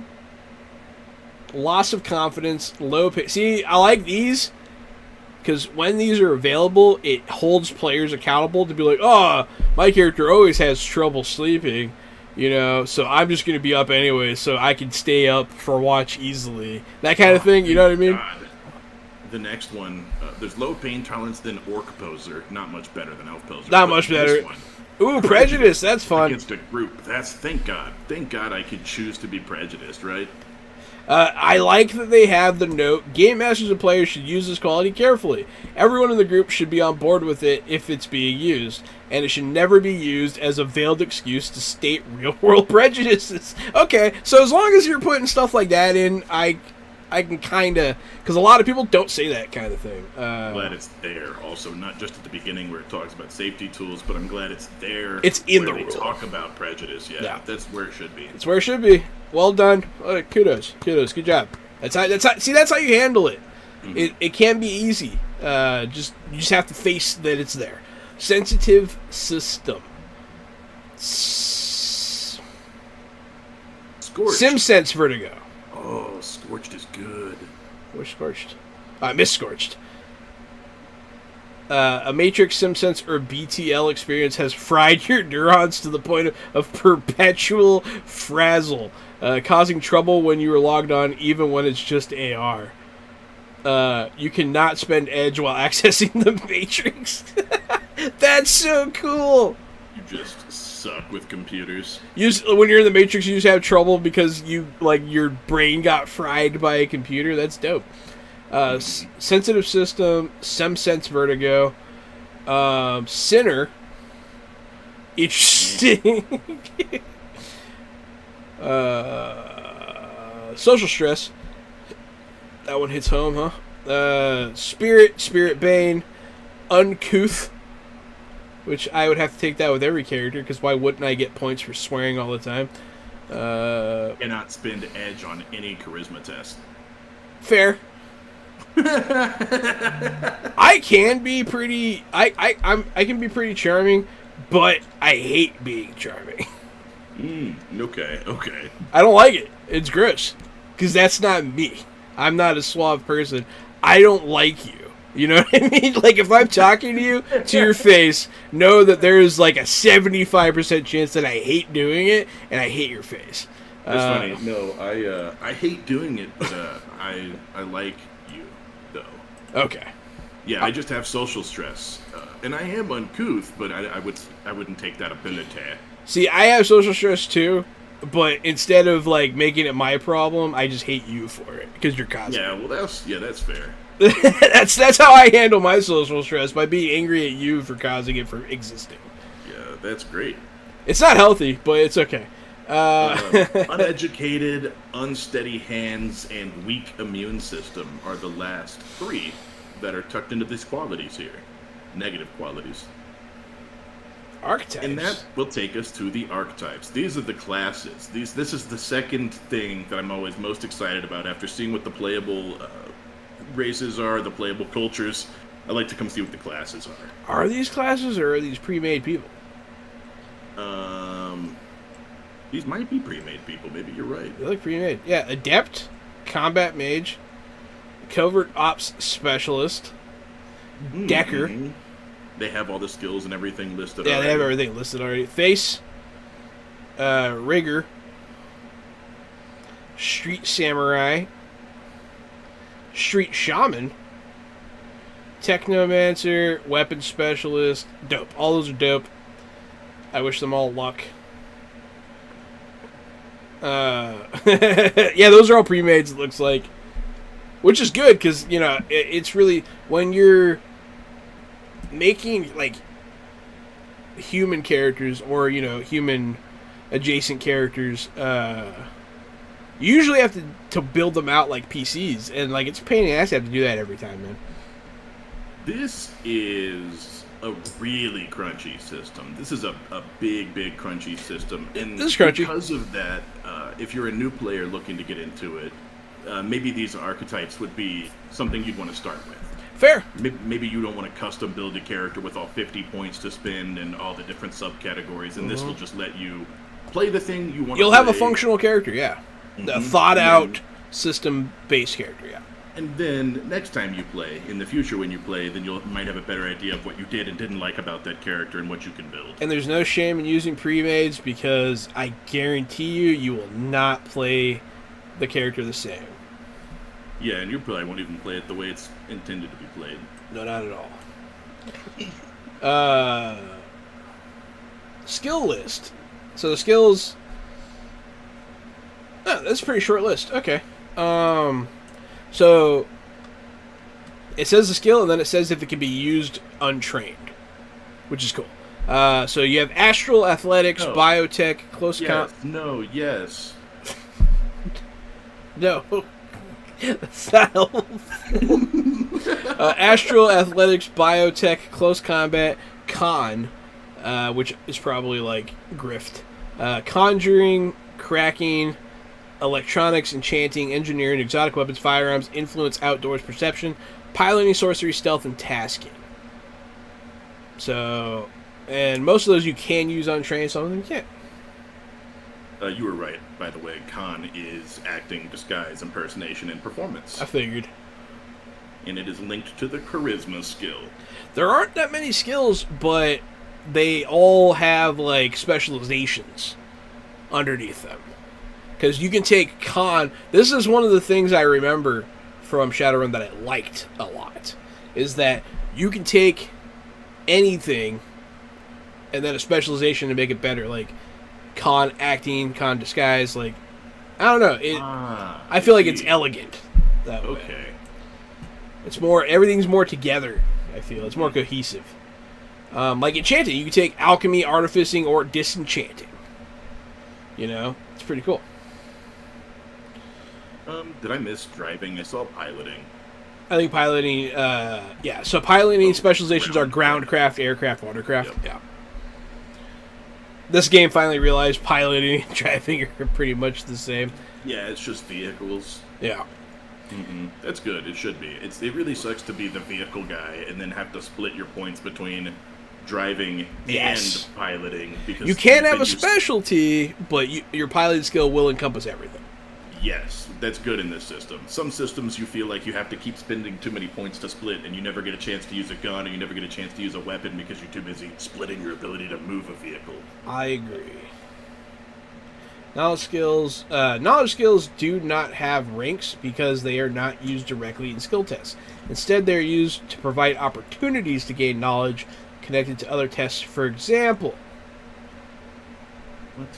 if a character has security systems knowledge and performs a perception test to look over a corporate facility exterior, their test might give them a chance to see where cameras are located and when patrols go by. If they have the Seattle Gang's knowledge skill, a successful perception test might help them know that the people walking up on them are members of the Halloweeners.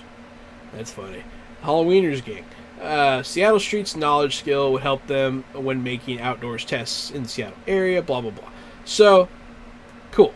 You just have that knowledge, and if it comes up during a skill test, you'll get bonus information, which is dope. What's up, Vamp?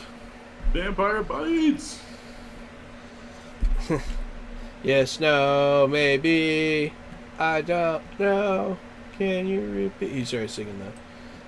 But yeah, the knowledge skills: aerospace, arcana, gangs, automobiles, combat, biker, corporate personalities, espionage techniques, hacker groups, law enforcement corps, magical societies, magical traditions, metaplanes, nation politics, orc cuisine.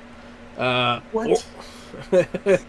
This next one is a little rough. Orc-exploitation music? Orc-exploitation music, yes. Oh, man. It's a little unfortunate. Kind of funny, though, but man. I wouldn't have put it on the list. I wouldn't have put it on the list either. History. Security Systems 6 World History, which is Shadowrun History. Spirit types, sprawl, so street, a specific street knowledge, like of your neighborhood or something. Cool. Tech companies, Tridio series. It's probably like movies and videos in this world. Maybe, yeah. Troll thrash rock, urban brawl, virtual nightclubs, and weapons manufacturers. So I wanted to name those because they give you a good idea of what's going on in this world. That's all. Language skills. They have 4 levels. So you can speak something barely, pretty well, really well, or professor level. Yeah. I don't know what the languages are, but that's okay. The next big chunk is called The Way Up, and it's just more world lore for Shadowrun 6th edition. And that will take us all the way down to page 104, where it explains the combat process in sort of a more clean step-by-step way. Okay. Hit me. Step 1 is grab dice. Step 2, distribute edge. Step 3, roll dice and spend edge. Step 4, soak damage. And step 5 is bring the pain. What does any of that mean, Jahan? It means that the combat's probably not too bad. No, it's really not. So it sounds like this game... Nice and easy. It really sounds like this game's crunch is up front. This is an upfront crunch game where you're making a crunchy character sheet, but then the process of playing is actually not too bad. So it looks like the attacker and the defender will both be rolling in this game. Being unaware of incoming attack means a penalty to the defense test. Maybe get a better perception skill so that you don't have to deal with that. So you will roll your appropriate weapon skill plus agility. So if you punch, kick, knife, sword, axe, bottle, lead pipe, candlestick, you're close combat. Pistol, rifle, sniper rifle, zip guns, you're looking at firearms. Shurikens, athletics, vehicle-mounted weapons is engineering. Basically, no matter what, you're doing that, and dex, I believe. Or agility. The defender collects dice equal to their reaction plus intuition, and modifies for surprise, damage, and so forth. Once it's all said and done, you should have your pool of dice for each side. Cool? Cool. Cool. Then you distribute edge. This is step 2. This is a little bit more complex. We have a few stats to compare. Quick look at the situation and character qualities, and even gear considerations might matter. First, compare the attack rating of the weapon to the defense rating of the target.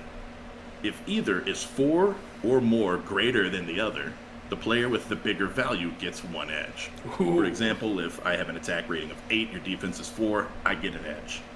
Second, we look at the situation. Is it raining? Is it windy? Is it dark? Is it foggy? Is it bright? Is it crowded? Does it give anybody an enhancement for that? Anything for their vision or their ability? If it balances out, nobody gets an edge, but there might be an environmental effect. Finally, you want to see if any gear or qualities come into play. Usually players will let you know if their edges come up. If they don't know yet, we can try to help them learn. That's the whole point of us playing these games. That's where it kind of slips through on the player side, and the game master, of course, can't know everyone's edges all the time. Remember, you cannot gain more than 2 edge in a single round, but you can save edge up to a maximum of 7 points for a big play. Once edge is set, move on to the dice rolling. So that seems pretty easy too. It's almost like figuring out advantage, and they're just asking you to check every situation. Step 3, roll the dice and spend your edge. Roll your dice pools, count each 5 and 6 as a hit, and keep track of each one, maybe 2s if your opponent is devious, to determine your glitches. Set aside any hits. Ties go to the attacker. For glitches, count each one. If the total is more than half of your dice pool, you get a glitch, which we talked about earlier. It's not necessarily a bad thing, or it doesn't make you miss, but it almost is a bad thing. Something's gonna happen. Yeah, you can still hit, but something you may not want to happen is probably gonna happen. Yeah, you might throw your knife into somebody's body, but then it gets stuck. It says to leave your dice on the table after you roll, because the edge is about to rear its head once again. If someone saved their edge for spending on the back end, they can now use their edge here. And there's another edge in combat breakdown sheet here that we talked about earlier. Of course, for 3 points, you can buy a hit, or you can heal a stun damage. I like that they put it here. This is where it should be. I like that they put it here. It's in 2 different spots, so I guess that's fine, because it should be here. I'm fine with it being in 2 spots as long as it's on the page where you need it. Step 4, soak damage. So we haven't really talked about soaking damage yet. First off, if it's a miss, you're done. Stop following these steps and move on. If the attacker tagged the defender, now bring the weapon damage value modified from the last step down here. If the defender rolls their body attribute, now the defender rolls their body attribute, so each 5 and 6 cancels a point off your modified damage value. If they haven't used their edge yet, this might be the character's chance to lessen the incoming damage. Step 5, bring the pain. Apply the damage left over after step 4 to the appropriate condition monitor. You'll also apply any secondary effects from the weapon at this point, and the weapon has to do at least 1 box of damage for any secondary effects to take action. It is kind of weird to me that they broke that down into 2 steps, because soak some damage and bring the pain to me is almost the same thing. Almost, yeah. But you're taking what's left over. Yeah, this game's got some crunch. It's a little crunchy. Okay. This is not something I would say that it's definitely not a beginner game, but it's something I'm certainly interested in. Now, if you're watching and you're interested in the game, my suggestion to people is, if you're interested, odds are you're willing to learn it. So, complex isn't necessarily bad. I've been told not to try things because they're complicated, and then I did it and I loved it. So, So there's a reason that you get to keep the PDF when you buy it, and you don't have to give it back. Yeah, because you're going to need it. Yeah, you're allowed to open it and look at the rules whenever you want. If the game seems intimidating, it's because it is. It's intimidating for guys who have played games for 30 years. I would be digging in this book the whole session for weeks and weeks and maybe months. There's a lot of rules, and that makes it cool, but that means you're going to have your book open. Combat rounds are approximately 3 seconds. That's funny. That's half the usual time in other games. To be fair, shooting a bow versus shooting a pistol, you only need half the time to pull up a 9mm and pull the trigger versus... Yeah, but you can shoot a bow in this game, too. Yeah, and there's master marksmen who can fire bows like the speed of a pistol, but I wasn't thinking about those guys. I was thinking on average, it's easier to pull a trigger. There's surprise, blah, blah, blah. We can pass all that. It's going to get into, the nitty-gritties of weapon characteristics. I don't think we need to care. It gets into the distances and ranges of firearms. That's a cool thing. Damage types, also cool, but also not something we need to go over. I like this picture, though. It looks like... See, she looks like a gnome. Because she looks kind of stocky and short, but she has pointy ears. And she's... Well, they did say the dwarves in this one have the kind of pointy ears as well. Okay, so maybe she's a dwarf, and she's fighting some sort of crab monster on a skyscraper using... What are those, comms? Commas? Those commas? Mm-hmm. Yeah, I think they are. And yeah, that is one of the crab rangoons right there on the roof. Crab rangoon. That's one of them. Ooh, look, combat edge actions. Offhand attacks, knockdown, grapple, multiple attack. Then you have barriers, grunt groups. Speed up combat a little. We recommend that grunts attack as a group, or a group of individuals. This saves on the dice rolls and speeds up the time. The game master can choose the size of the grunt groups, so that's cool also. Blast attacks and scatter. There's the scatter diagram where it looks like you roll 2d6 to see which direction an attack scatters. Yes, because it starts at 2 and ends at 12, so you can't roll a 1. Scatter dice are always fun. That's actually the scatter diagram there. Oh, I like that there's a diagram, because that means that you can do it Theater of the Mind. Yes, you absolutely can. Good, because that's important to me. Yeah, there's actually, so I know you've been getting into Warhammer. One of the big things, artillery use the scatter dice. So after you roll to hit, you roll a scatter dice and to see if it's a direct hit or if it moves. Like, it hits like slightly off center. It's pretty cool. That is cool. I was planning on getting my hands on a mech gun soon, on an artillery gun, so maybe I'll an orc mech? It's like a orc mech artillery gun that has 2 goblins blasting the gun off. That's cool. That's cool. I like it. I like it. Grenade rules. It looks like there's a lot of grenade rules, which is good. I've seen them, like, I felt like Cyberpunk's grenade rules were lacking. Yeah, I was going to severely. I found myself wanting more grenade rules in Cyberpunk. That's exactly right. You don't know what you got till it's gone, my friend. Then there's environment. So it looks like we're really getting into just minutia. It looks like we kind of figured out what this whole game's about, though. You got tons of toxins and drugs listed and what they do and how they affect people. There is a whole magic section. You may want to look at some of the spells and stuff. I do, actually. Yeah, I like spells. You're right. So why don't you kick yourself down onto page 131.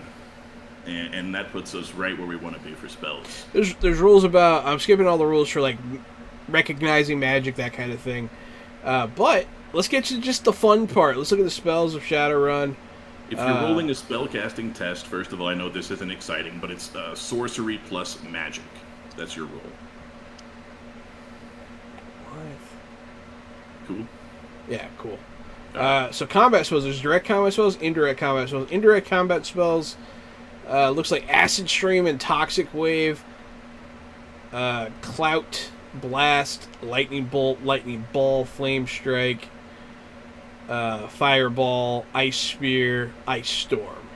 But then direct, Mana Bolt, Mana Ball, Power Bolt, Power Ball, Stun Bolt, Stun Ball. There's a lot of bolts and balls there.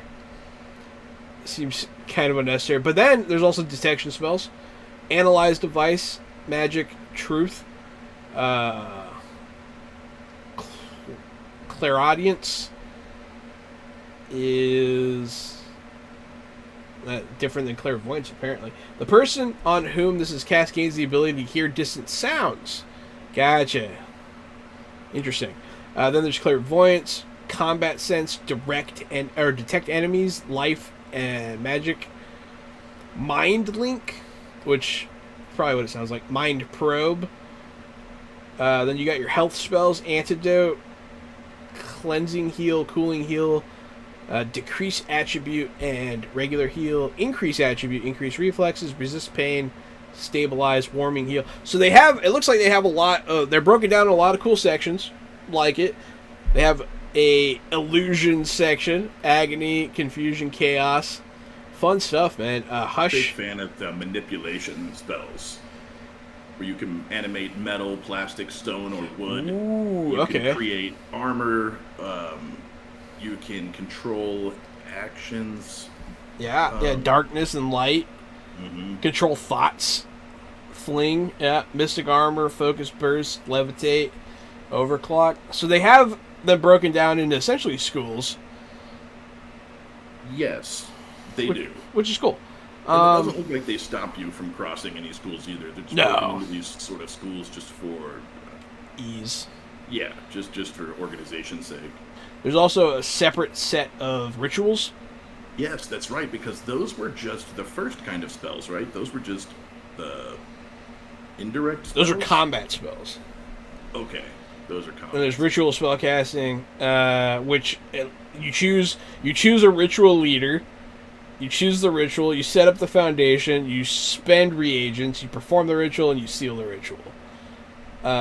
So it looks like there's a whole thing. Like, these are good ritual rules, it looks like. There's Circle of Healing, Circle of Protection, Curse, Prodigal Spell, Remote Sensing, Renaissance, Ward, and Watcher. There's also Conjurings.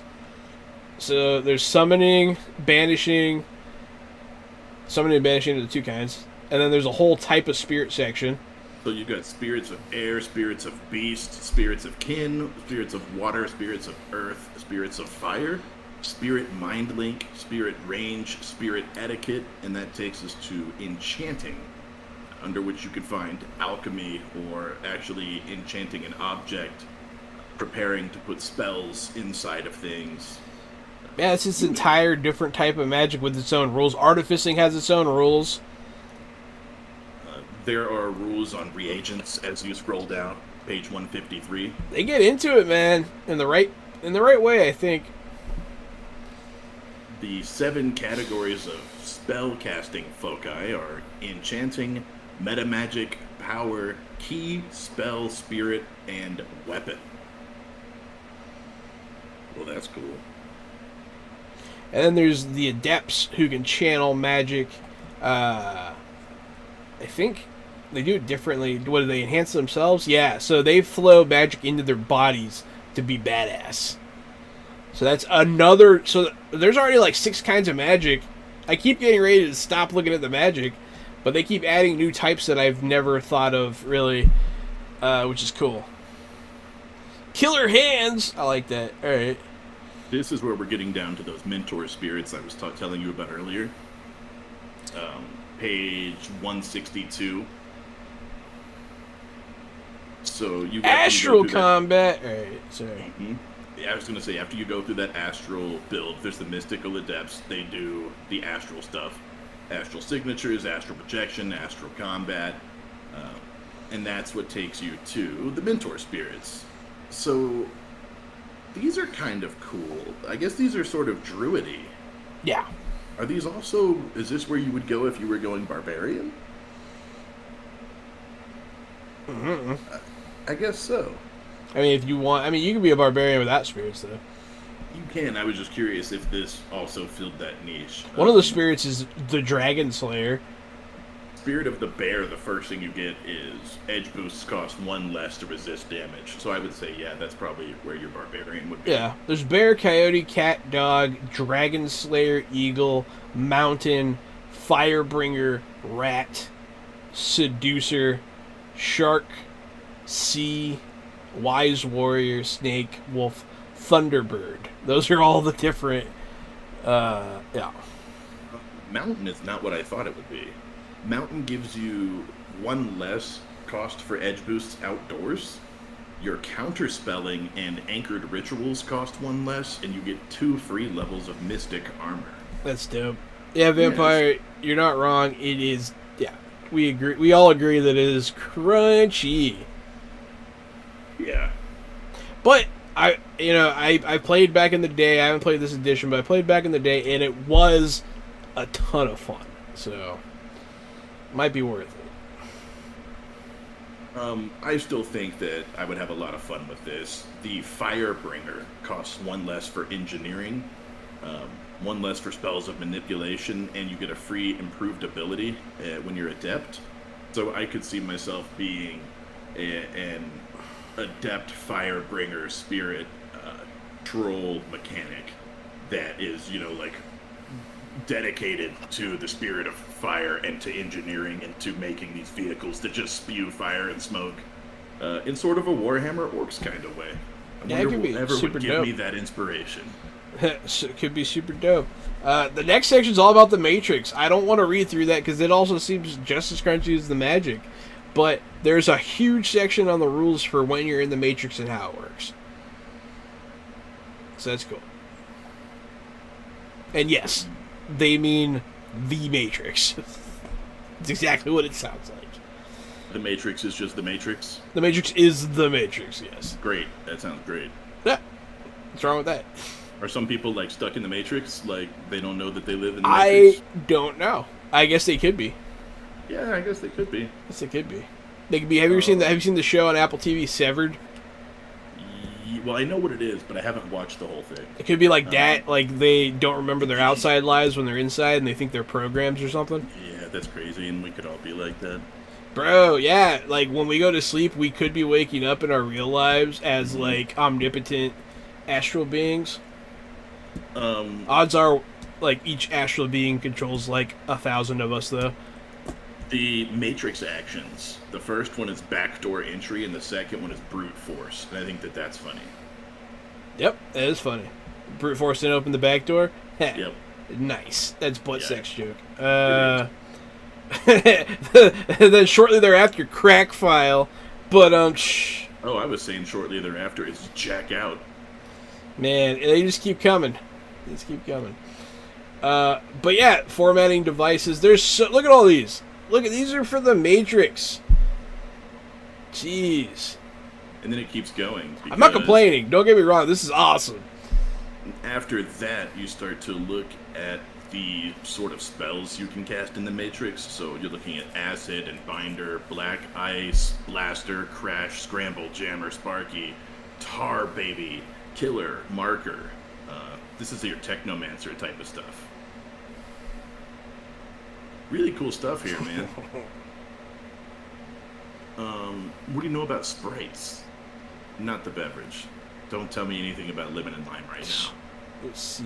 Sprites are, along with their considerable hacking prowess, Technomancers can enlist the help of Matrix beings called sprites. Just like spirits, there is significant debate about the nature of sprites. Are they living beings waiting for a Technomancer to serve, or are they born when a Technomancer compiles them? You can argue your favorite theory late at night. But yeah, so they are just Matrix sprites. Oh shit, that's funny. Compiling a sprite, registering a sprite, I like all that. The reason I like so much of this stuff, and I keep saying I like it, is because when you read it, it inspires a story. Yeah. Just reading that you can have a sprite is like that's like a sub-quest now. You almost have like a 5-session side quest to go get and register a sprite. Yeah, go get a limited edition. You get like a Bart Simpson sprite, man. If you go to the 7-Eleven. Yeah, limited time. Yeah, because they do a Quickie Mart thing every now and then. They do. Oh man, I tell you, a long time ago, I was like messed up, like really messed up. And we went to a 7-Eleven at night. And then, like, we went to my friend's house after that. We got trashed. And then, like, the next morning, we went out. We were messed up again on stuff. And we went to the same 7-Eleven. And overnight, since we had been there, it turned into a Quickie Mart. And my mind was blown.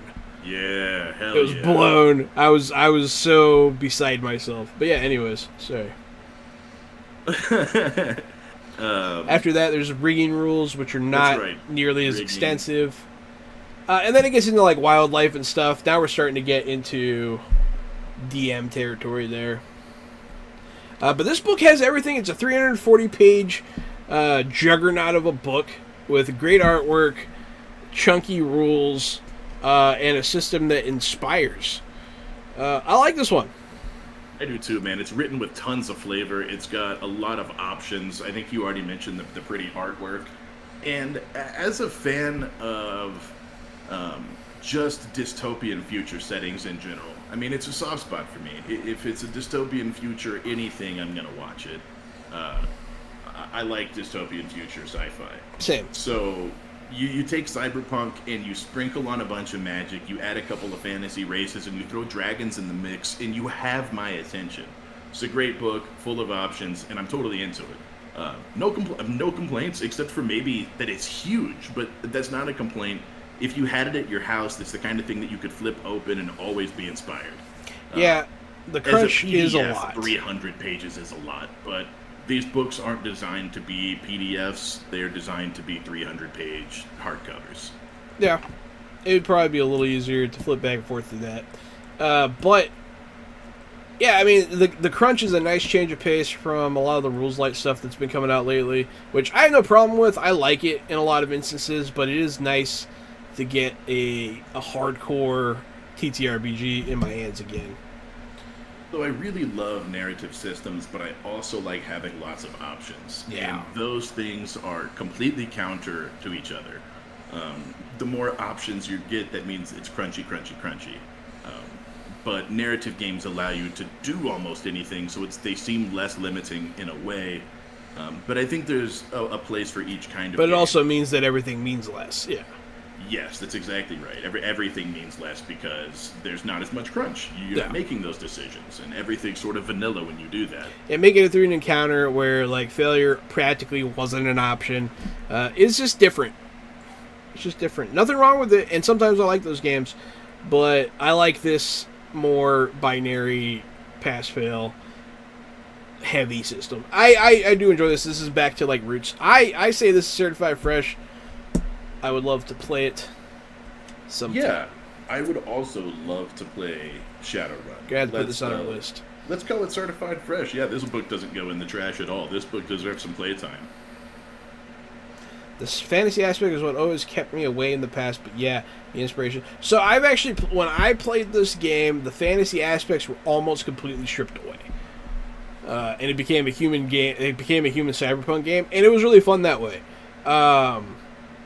Like the fantasy elements were pulled way back, but I actually back to it. I enjoy the fantasy aspects a lot.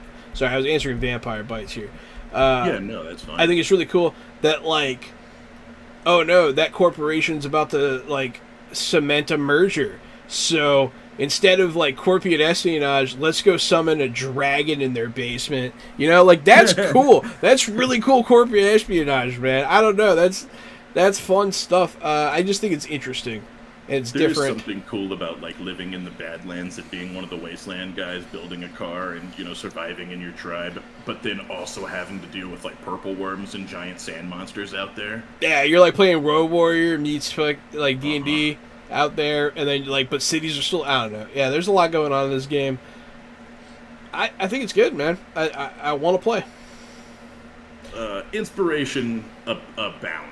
Inspiration Everywhere abound. you look in this book. Yeah, I want to play it. And I want to play a troll, and I want to build cars out of monsters. I would either play... So I would play a human... I would either play a spellcaster, or I would play like a soldier type kind of guy. I would have like giant bone truck with guns and stuff inside. Maybe like a big acid sack on the back that somebody could squeeze and blast acid out of, like a super soaker. Yeah. I just have all these monstrous amalgamations of vehicles. That'd be cool. Yeah, I find being like the warrior class is a lot more rewarding when there's machine guns and grenades and rocket launchers. Yeah, for sure. Because then you can catch fireball too. But yeah, great book. I loved it. Thank you, Catalyst Games. They didn't send this to me. I bought it. But that's still okay. I got it on Humble Bundle. If it's still there, all of their stuff, I think I got it all for like $16 or something. That's a deal. For like 12 books. But yeah, check out Humble Bundle. They have I get a lot of stuff on there for the show. But yeah, I've been hunting on at Rock Fact on Twitter.